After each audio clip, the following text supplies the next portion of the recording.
نحمده ونصلي ونسلم على رسوله الكريم اما بعد فاعوذ بالله من الشيطان الرجيم بسم الله الرحمن الرحيم وأن ليس للإنسان إلا ما سعى وأن سعيه سوف يرى ثم يجزاه الجزاء الأوفى وقال رسول الله صلى الله تعالى عليه وسلم من حسن اسلام المرء تركه ما لا يعنيه او كما قال عليه الصلاة والسلام رب اشرح لي صدري ويسر لي امري واحلل عقدة من لساني يفقهوا قولي اللهم صل على محمد وعلى آل محمد كما صليت على ابراهيم وعلى آل ابراهيم انك حميد مجيد اللهم بارك على محمد وعلى آل محمد كما باركت على ابراہیم وعلى آل ابراہیم انک حمید مجید۔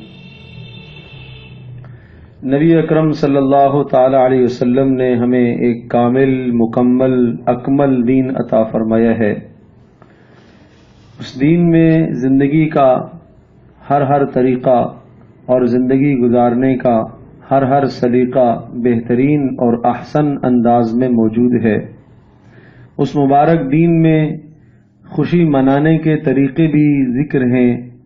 اور غمی کا اظہار کرنے کے اسلوب اور طریقے بھی بتائے گئے ہیں۔ حضرت صلی اللہ تعالی علیہ وسلم کا بتایا ہوا، نبی پاک صلی اللہ تعالی علیہ وسلم کا لایا ہوا وہ عظیم و شان دین ہے کہ اس دین میں کسی بھی قسم کا نقص، کسی بھی قسم کی کمی نہیں ہے۔ اللہ تبارک و تعالی نے اس دین کو ایمان والوں کے لیے پسند فرمایا۔ الیوم اکملت لکم دینکم واتممت علیکم نعمتی ورضیت لکم الاسلام دینا۔ اللہ نے ارشاد فرمایا کہ آج میں نے اپنی نعمتوں کو تمہارے اوپر مکمل کر لیا اور دین بھی تمہارا ہم نے مکمل کر لیا اور میں تمہارے لیے دین اسلام کو پسند کرتا ہوں۔ اب اس کے بعد کسی بھی قسم کی کوئی گنجائش نہیں رہتی کہ آدمی اس دین کے اندر کسی ایسی بات کو داخل کرے جو رسول اکرم صلی اللہ تعالی علیہ وسلم نے نہ فرمائی ہو، نہ بتائی ہو، حضرت صلی اللہ تعالی علیہ وسلم نے وہ عمل نہ کیا ہو۔ اس وقت ہمیں یہ دیکھنا ہے کہ جب نیا سال شروع ہوتا ہے تو اس موقع پر کیا کوئی عمل رسول پاک صلی اللہ تعالی علیہ وسلم سے ثابت ہے؟ کیا حضرت صلی اللہ تعالی علیہ وسلم نے کوئی جشن منایا یا صحابہ کرام رضی اللہ عنہم اجمعین نے آپس میں ایک دوسرے کو نئے سال کی آمد کی کوئی مبارکباد دی ہے، یا تابعین یا تبع تابعین نے اس رسم کو منایا ہو؟ وہ زمانے جن زمانوں کے متعلق حضرت صلی اللہ تعالی علیہ وسلم نے بہتری کی شہادت اور گواہی دی ہے، کیا ان زمانوں میں کسی مسلمان نے، کسی مسلمان رہبر اور رہنما نے امت کو کسی ایسے حکم کی طرف متوجہ فرمایا ہو؟ یقیناً جواب نفی میں آتا ہے کہ نہ تو نئے سال کے شروع ہونے پر نبی پاک صلی اللہ تعالی علیہ وسلم نے کوئی کسی بات کا حکم دیا، نہ آپ نے کوئی جشن منایا، نہ آپ نے کوئی مبارکباد دی، نہ صحابہ کرام رضی اللہ عنہم اجمعین نے دی، نہ تابعین نے، نہ تبع تابعین نے۔ اب سوچنا یہ ہے کہ یہ آخر رسم کہاں سے ایجاد ہوئی ہے؟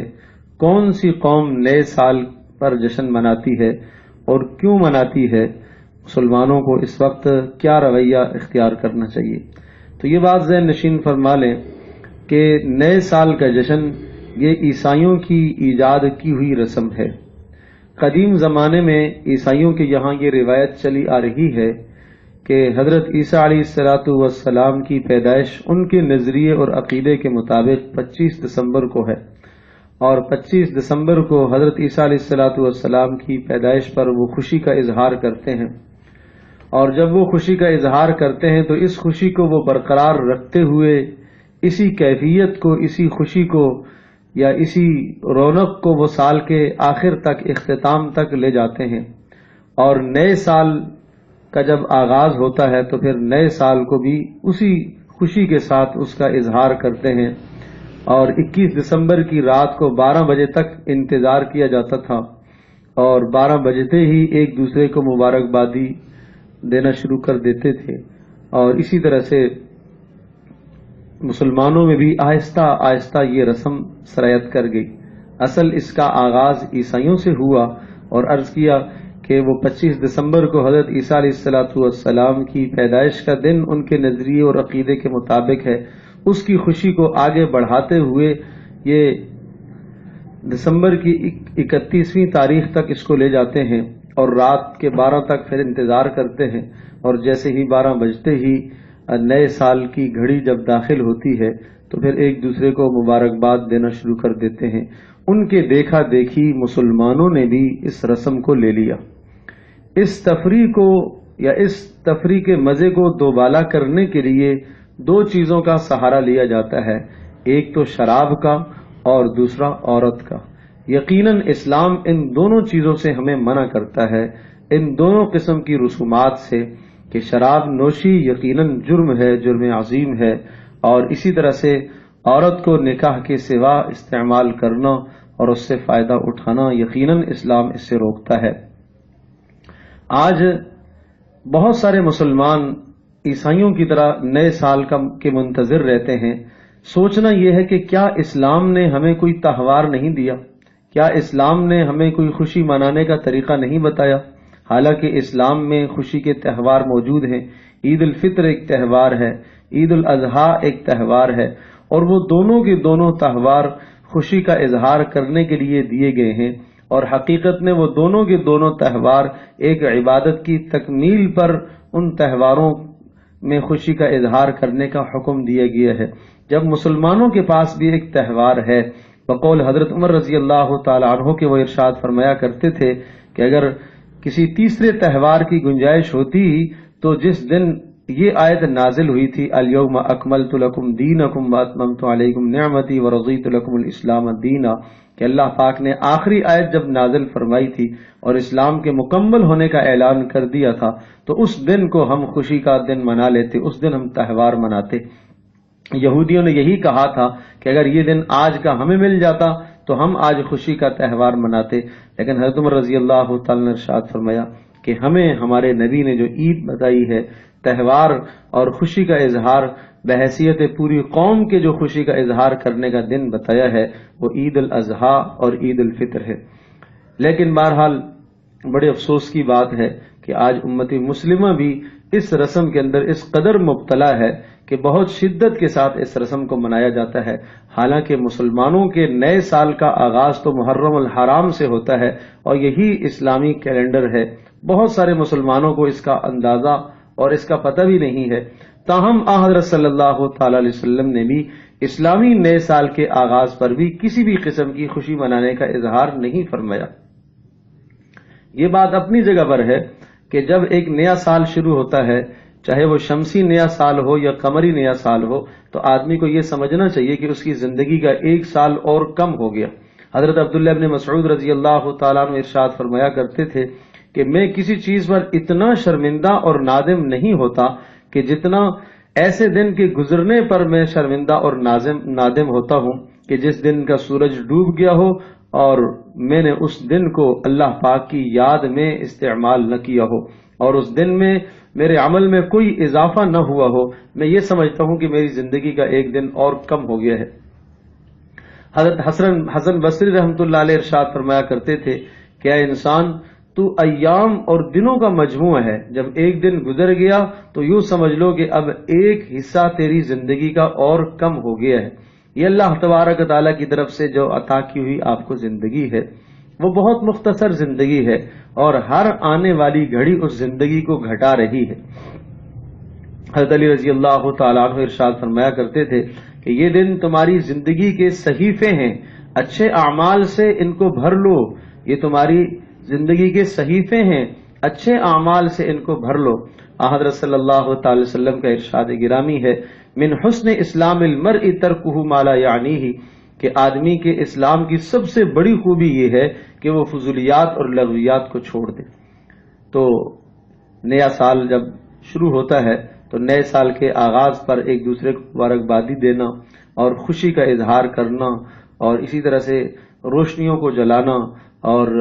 اور دیگر خرافات کا ارتکاب کرنا، یہ سب کے سب غیر قوموں کی نقل ہے، غیر قوموں کی شباہت ہے۔ حضرت صلی اللہ تعالی علیہ وسلم نے ہمیں غیر قوموں کی شباہت اختیار کرنے سے بہت سختی سے منع فرمایا اور ارشاد فرمایا من تشبہ بقوم فہو منہم، جو شخص جس قوم کی شباہت اختیار کرے گا وہ اسی ہی میں سے اٹھایا جائے گا۔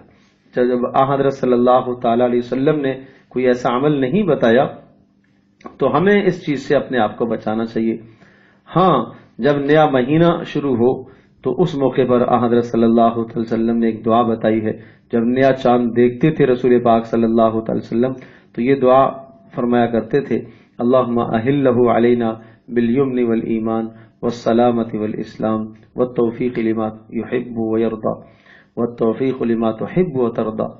اے اللہ اس نئے سال، اس نئے مہینے کو اے اللہ ہمارے لیے سلامتی والا بنا، امن والا بنا، اور اے اللہ اس نئے مہینے میں ہمیں اس عمل کی توفیق نصیب فرما جس عمل پر تو راضی ہوتا ہو۔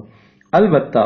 بعض صحابہ کرام رضی اللہ عنہم اجمعین سے یہ روایت بھی مروی ہے اور طبرانی کی روایت ہے کہ نئے سال پر صحابہ ایک دوسرے کو یہ کلمات کہا کرتے تھے اور سکھایا کرتے تھے، اللہم ادخلہ علینا بالامن والایمان والسلامۃ والاسلام ورضوان من الرحمن،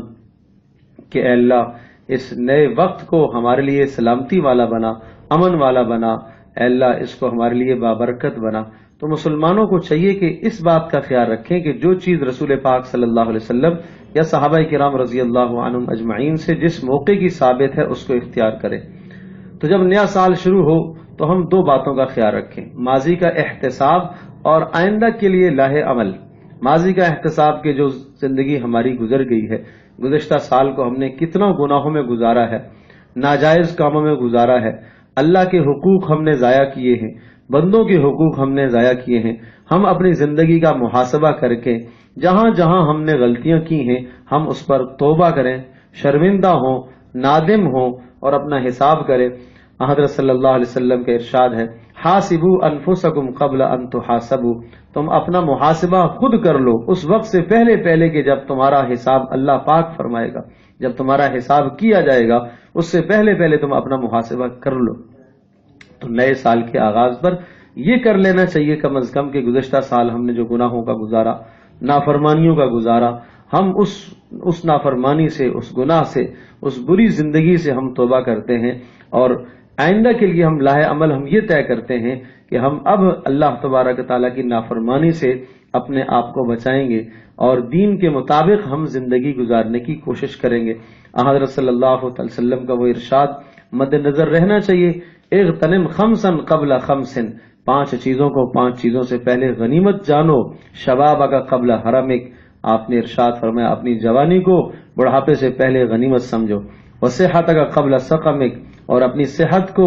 اپنی بیماری سے پہلے غنیمت سمجھو، صحت کے زمانے میں اعمال کر لو، وغناک قبل فقرک، اور اپنی مالداری کو فقر آنے سے پہلے غنیمت سمجھو، مالداری کے زمانے میں مال خرچ کر لو، قیامت میں یہ تمہیں کام آ جائے گا، وفراغک قبل شغلک، اور اپنی فرصت کو مشغولی سے پہلے غنیمت سمجھو، اس فرصت کو اللہ کی اطاعت میں، فرما برداری میں استعمال کر لو، وحیاتک قبل موتک، اور اپنی زندگی کو اپنے مرنے سے پہلے غنیمت سمجھو۔ نہ معلوم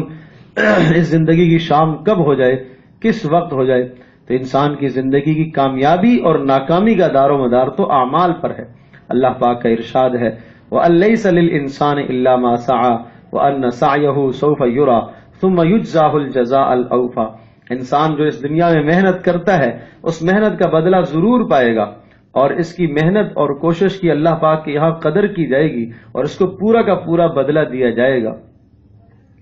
تو عقل مند آدمی وہ ہے کہ ہر نئے سال کے شروع ہونے پر بجائے خوشی کے اس کو تو بے چین ہونا چاہیے کہ میری عمر تو کم ہو گئی، برف کی طرح پگھل رہی ہے اور میں اعمال نہیں کر سکا، اور ہر زندگی کا دن اور ہر نیا سال وہ مجھے قبر کے قریب کر رہا ہے، مجھے آخرت کے قریب کر رہا ہے، اور جو لمحات اس نے برباد اور ضائع کر دیے ہیں ان لمحات پر وہ توبہ اور تائب ہو اور شرمندہ ہو۔ تو مسلمان تو اس طرح سے اپنی زندگی گزارا کرتا ہے، اور یہ بات بھی اچھی طرح سے ذہن نشین فرما لیں کہ مسلمانوں کا نیا سال وہ جنوری سے نہیں شروع ہوتا بلکہ محرم الحرام سے شروع ہوتا ہے، جو کہ شروع ہو چکا ہے۔ مسلمانوں کو چاہیے کہ اسی سال کو اپنا سال قرار دیں اور اسی کو اپنی بنیاد بنائیں، اور حضرت صلی اللہ تعالی وسلم کے بعد حضرت عمر رضی اللہ تعالی عنہ نے مسلمانوں کی سن کا، تاریخ کا آغاز اور تاریخ کا اجرا وہ اسی ہی سے کیا، محرم الحرام ہی سے وہ سمجھتے تھے، اور صحابہ کرام رضی اللہ عنہم اجمعین کا اس بات پر اجماع تھا کہ وہ اپنی تاریخوں کو محرم کے مہینے سے شمار کرتے تھے، اور وہ اپنی تاریخوں کو اور سنوں کو وہ قمری سال کے اعتبار سے اعتبار کرتے تھے، اس لیے کہ شریعت کے بہت سارے احکام ہیں جن احکاموں کا تعلق قمری مہینے سے ہے، اسلامی سال سے ہے، تو اس لیے ہمیں اسی کو بنیاد بنانا چاہیے۔ نبی پاک صلی اللہ تعالی علیہ وسلم کی جو بتائی ہوئی زندگی ہے اس میں ہمارے لیے بڑی کامیابی ہے، تو اس لیے اس وقت کی جو خرافات ہوتی ہیں، اور ابھی جو وقت آنے والا ہے، اور جب 31 دسمبر اختتام کو پہنچ جاتی ہے اور نئے سال کی جب تاریخ داخل ہوتی ہے، تو نہ تو ہم ایک دوسرے کو مبارکباد دیں اور نہ کسی بھی قسم کی ہم خرافات کا ارتکاب کریں، اور نہ اس خوشی کے اندر اور خوشی کا اظہار کرنے کے لیے ہم کسی گناہ کا ارتکاب کریں۔ خوشی کا اظہار کرنے کے لیے اپنے مالک کی نافرمانی نہ کریں، گناہ نہ کریں، اور اسی طرح سے وہ اس قسم کے خرافات کرنا، اس قسم کے اعمال کرنا کہ جس سے اڑوس پڑوس والوں کو اذیت ہو، تکلیف ہو، اور دوسرے مسلمانوں کو اذیت ہو، اسلام یہ چیز ہمیں نہیں سکھاتا۔ حضرت صلی اللہ تعالی علیہ وسلم تو اپنے پڑوسیوں کا خیال کرتے تھے، اور نبی پاک صلی اللہ علیہ وسلم نے تو ہمیں یہ تہذیب دی ہے کہ تمہارے پڑوس میں چاہے غیر مسلم بھی ہے، جب بھی اسے اذیت دینا اور تکلیف دینا جائز نہیں ہے۔ تو کیا اس موقع پر جو رات 12 بجے کے بعد جب ہم خوشی کا اظہار کرتے ہیں اور وہ پٹاخوں سے اور فائرنگ سے ہم اس خوشی کا اظہار کرتے ہیں، یہ جو ہمارے یہاں رواج چل پڑا ہے، یہ سب کا سب یہ غیروں کی نقالی ہے۔ مسلمانوں کو ان خرافات سے دور رکھنا چاہیے اور اپنی نسلوں کو بتانا چاہیے کہ یہ سراسر بدعت ہے، اسلام میں اس قسم کی بدعت کی کوئی گنجائش نہیں ہے۔ حضرت صلی اللہ علیہ وسلم نے ایک ہمیں مذہب عطا فرمایا ہے، ایک تہذیب، ایک طریقہ، ایک سلیقہ زندگی گزارنے کا عطا فرمایا ہے۔ اگر نبی پاک صلی اللہ تعالی وسلم نے جو سلیقہ اور طریقہ ہمیں عطا فرمایا، اگر یہ اللہ پاک کے ہم بہتر نہ ہوتا تو نبی پاک صلی اللہ علیہ وسلم ہمیں نہ بتاتے۔ حضرت صلی اللہ علیہ وسلم کی زبان مبارک سے، یہ مبارک زندگی سے جو عمل نکلا وہ اللہ پاک کے یہاں بھی محبوب اور مقبول ہے، اور وہی ہماری دنیا اور آخرت دونوں جہانوں کی کامیابی کا ذریعہ ہے۔ اللہ تبارک و تعالی ہم سب کے لیے سمجھنا عمل کرنا آسان فرمائے۔ وآخر دعوانا الحمدللہ رب العالمین۔